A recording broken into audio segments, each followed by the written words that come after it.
um imperativo de Deus dizer pra gente o tempo todo que a vida vale a pena. Deus não quer nos salvar para um dia, daqui a 80 anos, daqui a 90 anos, a gente morar no céu. E nesse tempo a gente vive no hiato, brigando com a realidade, brigando com o mundo, dizendo que esse mundo não vale a pena. Isso para mim não é o Evangelho. O Evangelho é uma boa notícia que nos faz olhar para essa vida aqui agora de maneira muito melhor, dizendo, cara, a vida vale a pena, a vida é boa. E é boa por causa dessa consciência de Deus, né? A graça de Deus me faz perceber que a vida é boa. Então a gente está numa série conversando sobre o Evangelho de Marcos. E eu escolhi começar a pregar a partir de um Evangelho porque eu acho, olha a minha pretensão, eu acho que muita gente fala de Jesus, diz acreditar em Jesus, mas conhece pouco Jesus. E o Jesus que eu estou dizendo revelado na Bíblia. Por exemplo, se alguém fosse perguntar assim, fazer um censo, o que é um evangélico no Brasil? No que ele crê? No que ele acredita? Aí teriam as respostas as mais variadas, de natureza sexual, para algumas pessoas de natureza política, para algumas pessoas de natureza moral, o que o evangélico faz ou deixa de fazer. Mas é interessante que quando a gente vai lendo a Bíblia, o que Jesus falou, a gente passa um tempão sem esses assuntos. E na verdade, Jesus às vezes nem fala sobre esses assuntos que a gente valoriza tanto, né? Então, por exemplo, sexualidade é um assunto que a gente valoriza muito. Jesus falou assim uma vez sobre isso. Muito pouco. Jesus falou muito mais sobre o amor ao dinheiro, sobre não ser ganancioso, sobre como lidar com as pessoas do que sobre sexualidade. Mas a gente, às vezes, pode colocar aquilo que não era central para Jesus no lugar central da nossa espiritualidade.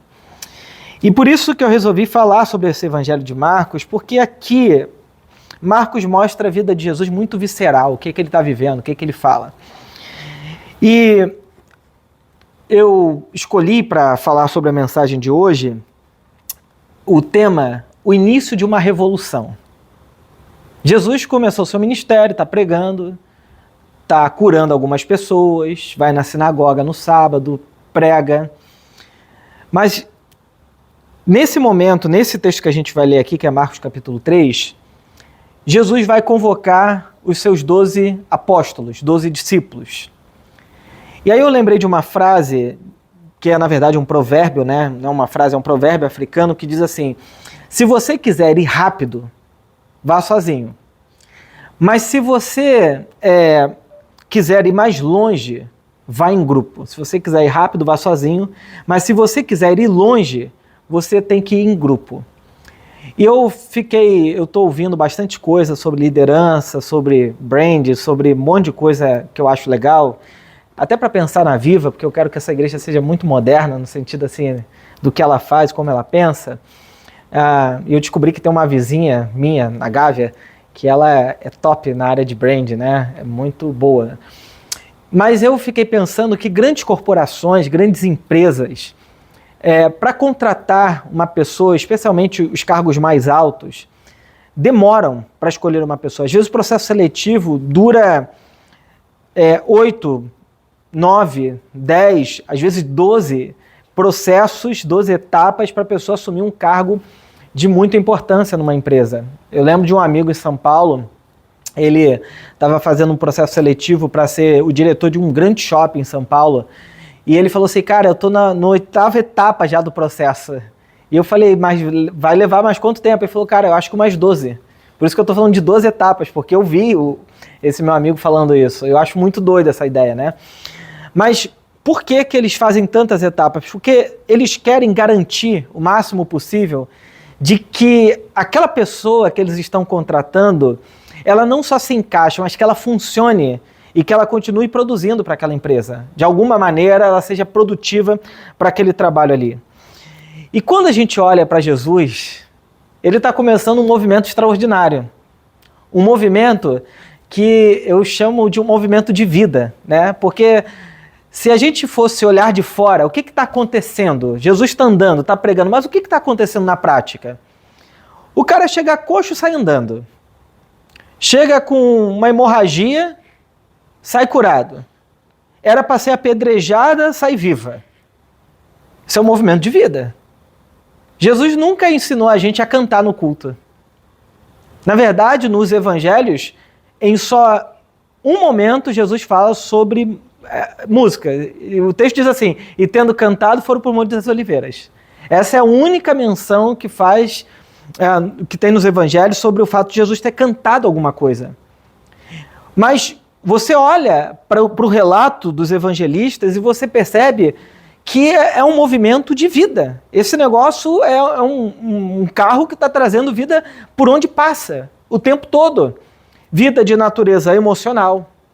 As pessoas são aliviadas de suas culpas. Vida de natureza relacional. Tem um camarada que a Bíblia diz que ele estava preso em correntes, em grilhões, ele ficava dentro de cemitérios. Jesus expulsa uma legião de demônios dele e ele fala assim, mestre, deixa eu te seguir. E Jesus fala, não, volta para sua casa. E a Bíblia diz que ele estava são e salvo e volta para sua família. O que é alguma coisa absolutamente extraordinária. Imagina um cara chegando na porta de casa, batendo assim, a família abre a porta, tem um cara que estava desconfigurado e agora tem vida. Então, para mim, o evangelho não é um movimento religioso. O evangelho não tem a ver com um movimento, uma melhoria da lei de Moisés. O evangelho é um movimento de vida. O nome dessa igreja não é Viva à toa. Eu escolhi esse nome depois de ter pensado muito no que significava o evangelho para mim. E quando a gente vai pensar nesse movimento de Jesus, nesse movimento de vida, é muito interessante que Jesus vai escolher um grupo de pessoas completamente improváveis, um grupo de pessoas que não passaria nem no processo mais básico de seleção dessas grandes corporações de hoje, mas são as pessoas que ele escolhe. E isso é muito interessante, porque talvez se fosse pela lógica dos fariseus da época, da elite intelectual e religiosa da época, eles escolheriam talvez uma pessoa da monarquia, uma pessoa de uma linhagem sanguínea sacerdotal, alguém que conhecesse muito a lei de Moisés, um grande intelectual da época. Afinal de contas, para garantir que aquele movimento vai dar certo, eles talvez pensariam num processo um pouco mais assim, acurado da coisa. Mas as pessoas que Jesus escolhe, é muito doido o que Jesus faz aqui. Tem uma mulher que participa lá do nosso grupo da Casa Viva, ela é católica e vai lá de vez em quando, né? E um dia a gente conversando sobre o evangelho, ela falou assim, pastor, uma vez eu ouvi que Jesus tinha o pior RH, porque só escolheu gente esquisita. Eu falei, é meio que isso mesmo, né? Mas então vamos ao texto para entender quem são essas pessoas aqui que Jesus escolhe para começar o seu processo de revolução. Marcos capítulo 3, verso 7 diz assim, Jesus saiu para o mar com seus discípulos e uma grande multidão os seguiu. Vinham de todas as partes da Galiléia e da Judéia, de Jerusalém, da Idumeia, do leste do Rio Jordão e até de lugares distantes ao norte, como Tiro e Sidom. A notícia de seus milagres havia se espalhado para longe e um grande número de pessoas vinha vê-lo. O que está acontecendo aqui? Jesus ainda não tinha escolhido os 12. Ele tinha chamado um ou outro, mas o ponto é, tem uma multidão de pessoas o acompanhando. Agora, abre uma caixinha aí na sua cabeça. Quando a gente fala de uma grande multidão hoje, o que você pensa? Show da Beyoncé, show que vai ter agora da Madonna. Uma multidão. Só que é uma multidão de 2000 anos atrás, certo? Em que as cidades, as aldeias, os povoados tinham 200 pessoas, 800 pessoas. Uma cidade grande tinha 2.000 pessoas, né? As grandes capitais, por exemplo, as grandes metrópoles, né, as grandes cidades, como Corinto, tinha no máximo 500.000 pessoas. Então isso era o máximo que havia naquela época. Então grandes multidões devia ser algumas milhares, talvez, de pessoas, ou centenas, né, de pessoas. Verso 9. Jesus instruiu seus discípulos a prepararem um barco para evitar que a multidão o esmagasse. A situação para você ter uma ideia de como que a necessidade das pessoas estava intensa. Você imagina que hoje os nossos hospitais, por exemplo, já ficam lotados por conta da demanda das pessoas. Naquele tempo não tem hospital, não tem plano de saúde, não tem remédio, não tem vacina, não tem remédio para tratar, antibiótico para tratar a bactéria que detona a gente. A pessoa vê um cara curando todo mundo, obviamente que ela vai colocar a esperança toda dela naquele camarada. Não tem jeito. Então Jesus fala o seguinte: arruma um barco para mim, senão eu não vou dar conta, eu não vou sair vivo dessa multidão aqui. Vão me esmagar, eu vou ficar, vai ser insuportável. Bom, verso 10. Havia curado muitos naquele dia, e os enfermos se empurravam para chegar até ele e tocá-lo. E sempre que o viam, os espíritos impuros se atiravam no chão na frente dele e gritavam: você é o Filho de Deus. Jesus, porém, lhes dava ordens severas para que não revelassem quem ele era. Isso é muito interessante, porque no Evangelho de Marcos, a gente na teologia fala que tem um segredo messiânico. Esse segredo messiânico vai até o capítulo 8, que é quando Jesus ele revela de fato que ele era o Filho de Deus, né? Quando Pedro tem uma revelação e diz: tu és o Cristo, Filho do Deus vivo. Até então, ele ficava o tempo todo: não conte a ninguém, não fala a ninguém, não fala isso para ninguém, porque ele não queria trazer aquele título para ele, né? Eu acho que, talvez de maneira correta, né? Ele queria demonstrar primeiro quem ele era, depois vinha o título, né? Às vezes a gente inverte a ordem, que é o título e depois o trabalho, mas Jesus trabalhou muito. Verso 13. Depois Jesus subiu ao monte e chamou aqueles que ele desejava que o acompanhassem, e eles foram. Escolheu 12 e os chamou seus apóstolos, para que o seguissem e fossem enviados para anunciar a sua mensagem. Ele lhes deu autoridade para expulsar demônios. Estes foram os 12 que ele escolheu: Simão, a quem ele chamou de Pedro, Tiago e João, filhos de Zebedeu, aos quais deu o nome de Boanerges, que significa filhos do trovão, André, Filipe, Bartolomeu, Mateus, Tomé, Tiago, filho de Alfeu, Tadeu, Simão, o cananeu, Judas Iscariotes, que depois o traiu. Bom, Jesus está começando um movimento extraordinário e ele escolhe 12 pessoas. 3 eram pescadores da Galileia. Para você ter uma noção, a Galileia era um lugar assim tão desprezado, tão mal visto, que tem um camarada na Bíblia que diz assim: pode vir alguma coisa boa de lá? Essa era a condição do lugar que Jesus vem, de Nazaré, né? Que era essa região toda do norte de Israel. Isso tem motivos teológicos, tem motivos históricos, né? O norte de Israel se corrompeu, teve um monte de problema, mas o ponto é o seguinte: eles eram muito mal vistos. E todo mundo que Jesus chama, você acha que vem de onde? Dessa região. Todo mundo veio lá do subúrbio de Israel. Todo mundo veio da periferia de Israel. Não tem um sequer, talvez Judas, mas eu acho que não, um pouco mais elitizado, um pouco mais intelectual. Todo mundo que Jesus chama, para você ter ideia. 3 pescadores cuidavam da pesca. Tinha um que era um ultranacionalista, que se chamava Simão, ele era zelote. Os zelotas eram pessoas radicais. Se precisasse, eles pegavam espada, matavam todo mundo, porque o desejo deles era libertar Israel do domínio do Império Romano. Então, para eles é o seguinte: tem que pegar arma, tem que pegar espada, vamos cair para dentro. Tô aqui. Aí você pensa que nesse grupo aqui que tem um zelote, tem um publicano, que era o camarada que trabalhava para Roma para oprimir Israel, que é Mateus. Você imagina a conversa no grupo. Chega Simão e fala assim: você está oprimindo meu povo? Mateus fala: mas eu estou ganhando muito dinheiro, sou rico, e você? Era esse nível. Tinha um adolescente, que era João. Como é que a gente sabe que João era adolescente? Porque ele não paga imposto. Quando vai Pedro, Jesus, a pagar imposto, só quem paga é Jesus, Pedro e André, né? Mas João não, então provavelmente ele era mais novo. Tinha um camarada que vai ganhar o título de incrédulo, que era Tomé, que pede para tocar em Jesus. Um outro que traz Jesus por motivos políticos e religiosos e depois se mata. Porque na nossa cabeça é o quê? Jesus sabe de tudo, conhece tudo, então tudo que ele faz vai ser perfeito. Pois é, tem um que se mata. E o que nós pensamos? Mas Jesus já sabia que ele ia se matar.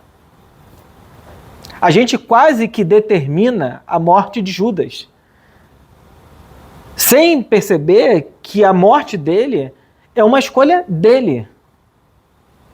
A gente às vezes pode intuir para uma pessoa que assim, cara, esse caminho aí pode te levar à morte. Mas eu não posso dizer que a pessoa vai se matar. Bom, mas está escrito lá na Bíblia que foi assim para que se cumprisse a Escritura, né? Pois é, a gente pode discutir teologicamente essas coisas. Mas eu acho que a morte de Judas tem muito a ver com o seu próprio remorso, de não conseguir dar conta daquela realidade. Porque no Getsemane, quando Jesus encontra Judas, Jesus não fala, vai se matar. Ele fala, meu amigo. Ele não o trata como alguém que estava devendo a ele. Ele trata como um amigo. E além disso, um monte de gente do subúrbio. Essa era a trupe que Jesus ia fazer a sua grande revolução. Você imagina? Você imagina essas pessoas aqui ouvindo essa história? A Bíblia diz que Jesus sobe no monte, ele está num lugar alto, ele está num lugar visível para todo mundo, a Bíblia diz que ele passa a madrugada orando, e ele então vai resolver escolher aquelas pessoas que vão garantir que o seu movimento não se perca. São assim, todo mundo acorda cedo, bota a melhor roupa, escova o dente, toma um café, fala assim, hoje vai ser o anúncio de Jesus lá no monte, vamos lá todo mundo de manhã ver o que ele vai dizer. Chega de manhã, Jesus escolhe essas pessoas. Para quê? Eu consegui perceber pelo menos 6 coisas aqui. Primeiro, Jesus faz um convite público. Segunda coisa, ele escolhe quem ele queria, então é uma escolha pessoal, quem ele queria. Ele escolhe 12 pessoas que tinha a ver com as 12 tribos de Israel, e você vai perceber e entender por quê, porque na cabeça de Jesus ele está criando um novo povo, uma nova comunidade. Isso é, assim como Israel tinha 12 tribos, Jesus tem os seus 12 discípulos, 12 apóstolos, né? Para quê? Para conviver com ele. Então ele chama para uma relação íntima, próxima, mas não é uma convivência passiva, é uma relação com ele para então ser enviado, e Jesus fala para exercer a autoridade sobre os demônios. O que é muito interessante, o que é muito incrível. O que garante que essa missão vai dar certo? O que garante é uma única coisa. É o fato de Jesus ter escolhido e se colocado numa relação com essas pessoas. Igrejas, o mundo em geral, escolhe os melhores, mais bem formados, mais bem capacitados para as funções mais importantes. Porque no final das contas, isso dá menos trabalho pessoal. Outra coisa é eu pegar gente que não tem nada a oferecer e dizer, eu vou me relacionar com essa pessoa, e para que nessa relação talvez ela se torne essa pessoa aqui que eu estou pensando. O primeiro diz o seguinte, me dá teu currículo. O segundo diz assim, vem andar comigo, e a partir dessa relação comigo, eu vou transformar o teu currículo. Imagina se o nosso mundo fosse assim. A gente só escolhesse as pessoas e desse a elas a capacidade delas irem se tornando aquilo que elas podem ser e aquilo que elas querem ser, dentro das suas possibilidades. Jesus está chamando pessoas para entrar numa relação com ele, para ser amigo dele. Isso é muito belo. Porque na nossa cabeça, quem é Deus? Deus é um barbudão branco, um cara barbudo branco, senhorzinho de idade, com uma voz grossa, pesada, sentado num trono e distante lá longe. Só que para nós cristãos, Jesus é Deus. Não existe Deus, Jesus é Deus. Essa é a nossa afirmação. Jesus, ele é a imagem do Deus invisível. Ele é Deus. Se você pega o Antigo Testamento, Deus tem várias imagens. Deus aparece de várias maneiras. Ele tem vários trabalhadores que trabalham para ele. Só que em Jesus, ele chama pessoas para andar com ele. É quase como quem diz, você quer entender quem Deus é? Para de olhar para o alto, vive comigo. Conviva comigo. Aprenda de mim. Se relacione comigo. E aí isso muda tudo na nossa percepção de quem é Deus. Porque até então, toda a percepção de Deus, ela é mediada por quem fala sobre Deus. No Antigo Testamento, você não conhece a Deus. Você conhece a percepção de Moisés sobre Deus, a percepção de Davi sobre Deus, a percepção de Elias sobre Deus, mas não Deus em si. De Moisés sobre Deus. A gente só pode conhecer a Deus de fato se ele resolver se revelar a gente. E isso aconteceu com Jesus. Ele resolveu se revelar e entrar numa relação com as pessoas. Então, se antes eu tenho uma visão mediada por quem fala de Deus, agora eu tenho uma visão clara de quem Deus é. E nessa visão clara, eu aprendo que quando Jesus chama pessoas para andar com ele, essa revolução dele, né, de chamar esses 12 aqui, a revolução de Jesus é uma coisa extraordinária. Primeiro porque ela é graciosa. Por que ela é graciosa? Porque ela escolhe pessoas improváveis como eu e você. Imagina, você está lá no meio da multidão, pecador, alguém que, lendo o Antigo Testamento, diz assim, poxa, eu não tenho condições nenhuma, eu peco, eu faço um monte de coisa errada, Deus conhece o meu coração, daqui a pouco vou ter que ir lá no sacerdote, inclusive, oferecer o sacrifício, porque ontem eu briguei com o cara no trânsito e foi horrível o dia. E aí tá todo mundo naquela expectativa, né? Quem é que ele vai chamar? De repente você ouve Jesus chamando Pedro. Você fala, Pedro? Pô, Pedro não é um pescador briguento pra caramba que a gente encontra na praia ali todo dia arrumando briga.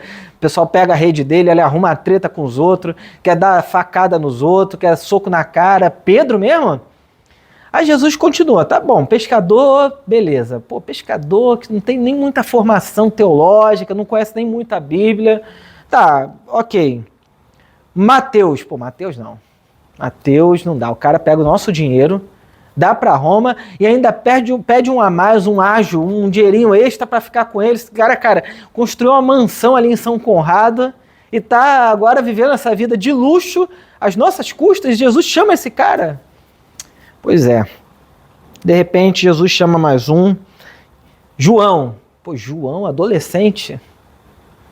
É um dilema na cabeça daquelas pessoas. Ninguém esperava esse tipo de chamado. Judas Iscariotes, que era amigo do pessoal do Sinédrio, aliado à política, cheio de expectativas erradas a respeito do Messias, Judas Iscariotes. O chamado de Jesus, os seus 12 discípulos, é um chamado extraordinariamente gracioso. A graça de Deus é alguma coisa que faz com que Deus não some nem créditos e nem débitos. Eu gosto dessa ilustração do Rubem Alves, porque ele diz que Deus não soma créditos e nem débitos. Significa que Deus não soma créditos quando você acerta tudo, você ganha ponto com Deus, estrelinha com Deus. Mas e quando você erra? E quando você faz tudo de errado? Deus também não soma débitos. Do tipo assim, você errou? Na nossa cabeça religiosa, eu fiz alguma coisa errada, cheguei na rua, bateram no meu carro. Tá vendo? Deus está me punindo. Eu não devia ter errado. Na minha cabeça, o que aconteceu? Eu errei, Deus tem que me punir. Ele é justo, ele é santo, então ele tem que me punir. Só que Deus não nos pune. A graça de Deus é essa relação que ele resolve criar com a humanidade sem somar débitos e sem somar créditos. Deus nos abençoa porque ele é graça, porque ele é amor. Aí vem alguém e diz assim, mas Deus é fogo consumidor. Pois é. É verdade. A pergunta é o que esse fogo consome? Não é pecador. Como é que eu sei disso? Na cruz do Calvário, Cristo morreu dizendo, Pai, perdoe porque não sabem o que fazem. No momento mais dramático da história de Jesus, o que ele ofereceu à humanidade foi perdão. O convite de Jesus para esses 12, essa revolução que ele vai fazer, é uma coisa absolutamente graciosa. Nós não merecemos.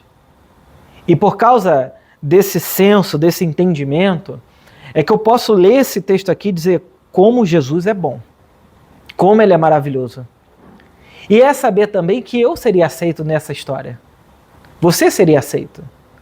Mas você, a gente seria aceito. Como ele nos aceitou. Como ele nos aceita sempre. Jesus nunca joga ninguém fora. Ele nunca coloca ninguém para fora. A não ser que a pessoa em seu próprio coração diga, eu não quero. Mas não é porque Jesus jogou fora, é porque ela de maneira obstinada não quis. Mas Jesus sempre nos reconcilia, sempre nos aproxima, sempre nos traz para perto dele. O moralista vai dizer, não, mas você precisa melhorar isso, isso e aquilo. Antes de vir para Jesus, você precisa parar de fazer isso, isso e aquilo. Jesus está falando, não. Ele não coloca critérios morais para nenhum dos seus discípulos. Ele não fala, inclusive, para Mateus, para de cobrar imposto. Pedro, para de pescar. Ele não coloca critérios morais. Você não tem uma pré-seleção, você não está lendo o currículo de ninguém, ele simplesmente diga, venha se relacionar comigo. O problema é que a religião, e quando eu falo de religião, evangélico, católico, seja a religião que for, sempre coloca critérios para a relação com Deus. Critérios morais, critérios religiosos. Se você não falar dessa maneira, você não é crente. Se você fizer isso, você é crente, você não é crente. E aí começa a criar regras que Jesus não cria. Graças a Deus que eu tenho Jesus. Porque senão esse mundo atropelaria a gente com tanta regra e com tanta coisa pesada que a gente não conseguiria se relacionar com Deus. E graças a Deus nós temos Jesus. Então a revolução de Jesus é graciosa, mas ela também é profundamente relacional. Venha, anda comigo. Anda perto de mim. Sabe qual é a grande questão hoje? A gente tem muita igreja, muita religião de evento. Eventão assim, sabe? Que você vai, tudo é maravilhoso, tudo é bom, mas ninguém se conhece. Igreja não é balada, igreja não é rave. Rave é esse lugar que tu vai, tem uma experiência de catarse ali, o pessoal usa até droga, um monte de coisa para cada vez mais aquela adrenalina, aquela experiência ser muito marcante. Aí acabou ali, ninguém se conhece, ninguém se fala. O estádio de futebol é meio que assim, né? Tu pode se abraçar, gritar, xingar o juiz, gritar quando tiver gol, mas acabou, cada um vai para sua casa e ninguém se relaciona. Tem igreja que promove isso. É rave, é estádio de futebol. Mas a igreja de Jesus, ela é comunidade, ela é relacional. Quando Jesus chamou os seus discípulos, ele falou, venha andar comigo, venha comigo. Aprenda de mim, caminha comigo, anda comigo. Gente, isso é profundamente transformador e maravilhoso. Quando a gente tem pessoas com quem a gente se relaciona, com quem a gente fala, com quem a gente pode se abrir, com quem a gente pode ser de verdade, isso é maravilhoso. Porque esse é o único jeito de ser igreja. Esse é o único jeito de ser comunidade de Jesus. Eu me lembro que quando eu comecei a frequentar a igreja, né, talvez vários de vocês também, eu ia para uma igreja adventista e era muito firme ali. Ia sempre na adventista. Fiquei um ano lá, aprendi muito a Bíblia, aprendi a ler a Bíblia e tal, foi bem legal. Mas o que me fez ficar na igreja, o que me fez ter aquela relação comunitária, foram os amigos. Foi Deus que me fez ficar na igreja? Sinceramente, não. Foram os amigos. E por causa dos amigos, eu me apeguei a Deus. As amizades, elas são poderosíssimas. Amizades, relacionamentos com pessoas que andam com Deus é muito bom. Eu não estou dizendo relacionamento com gente religiosa. Isso eu não quero para mim mais. Já tive. Mas isso é muito chato. É muito cansativo. Eu vou te explicar por quê. O religioso é aquele que entra no grupo e mela a relação com todo mundo, porque ele quer moralizar todo mundo. Ele quer colocar ordem na casa dos outros. Ele quer colocar ordem no casamento do outro. Ele quer colocar ordem na sexualidade do outro. Ele quer colocar ordem no que o outro assiste. Tá vendo essa novela? Isso é pecado, tem que parar de ver essa novela. Nem sei se alguém assiste novela hoje em dia. Mas assim, quer ficar colocando, moralizando o que o outro faz ou deixa de fazer. Não tem liberdade. E só existe autenticidade no lugar de liberdade. Lugar que eu fico o tempo todo tendo que vigiar o passo que eu dou, eu deixo de dar, o que eu falo, tudo tem que ser muito pensado. Meu Deus, isso é uma prisão. Isso é um inferno. Isso é um lugar adoecedor.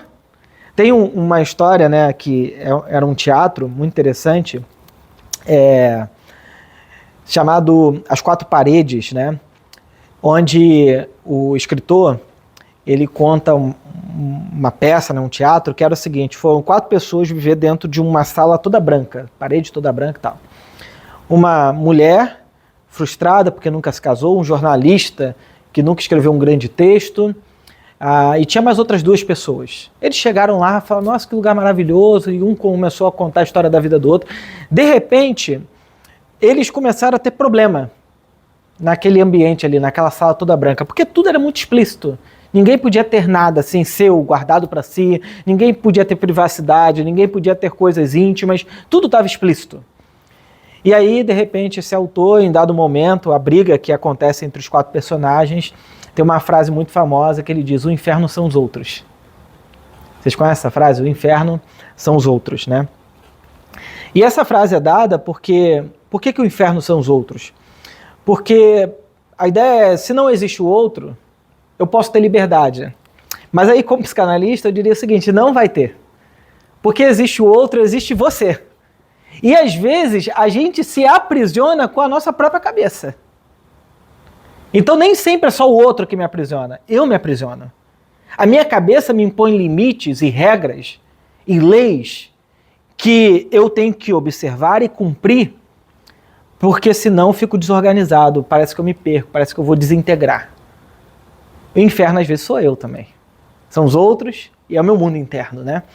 Então, quando a gente tem esse espaço de relacionamento gracioso, isso é maravilhoso.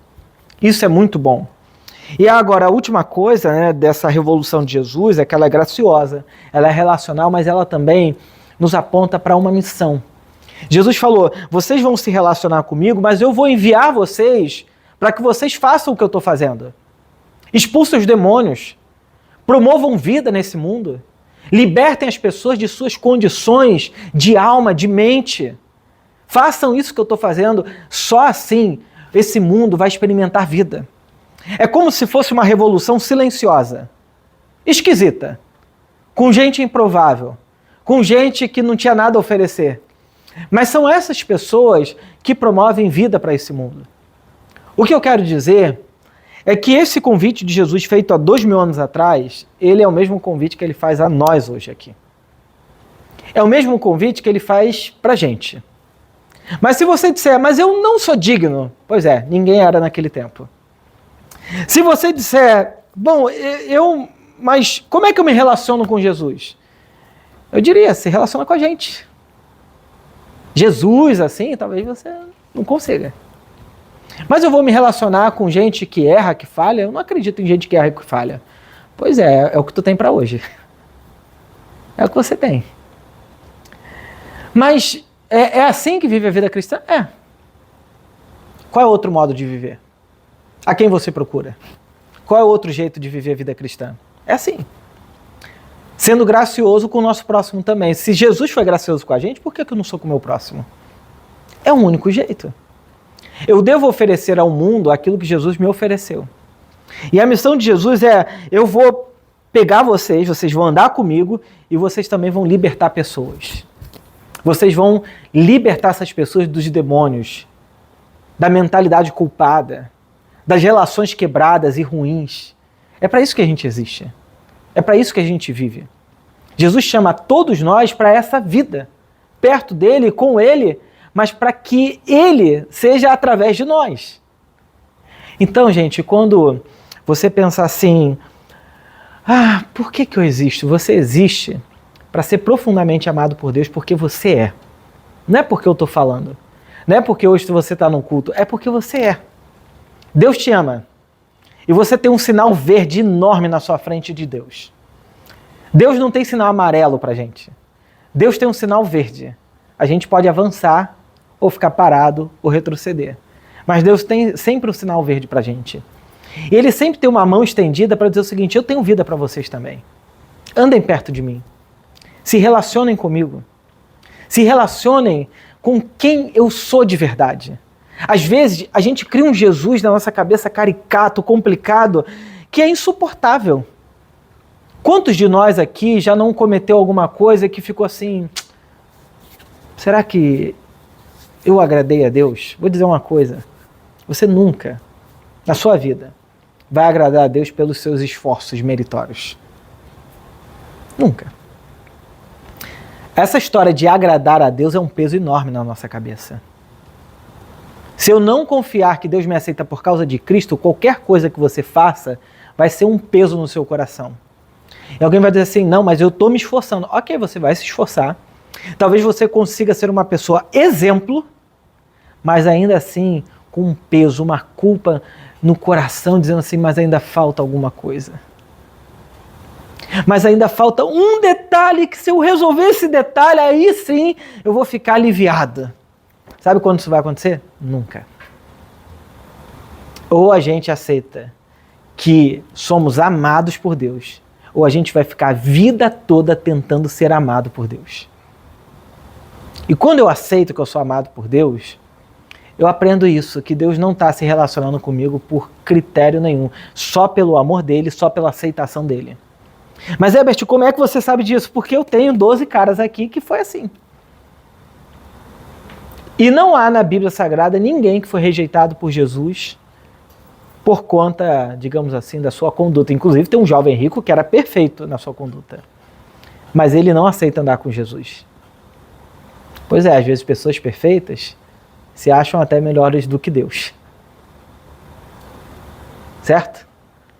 Então qual é o jeito que você anda com Jesus? É aceitando que Ele te ama. É aceitando que Ele é gracioso contigo. É aceitando que Ele te abençoa porque Ele quer te abençoar. Porque Ele vai te abençoar. Então não espere amanhã, segunda-feira, que o seu dia seja pior. Espere que o seu dia seja melhor porque Deus está com você ali.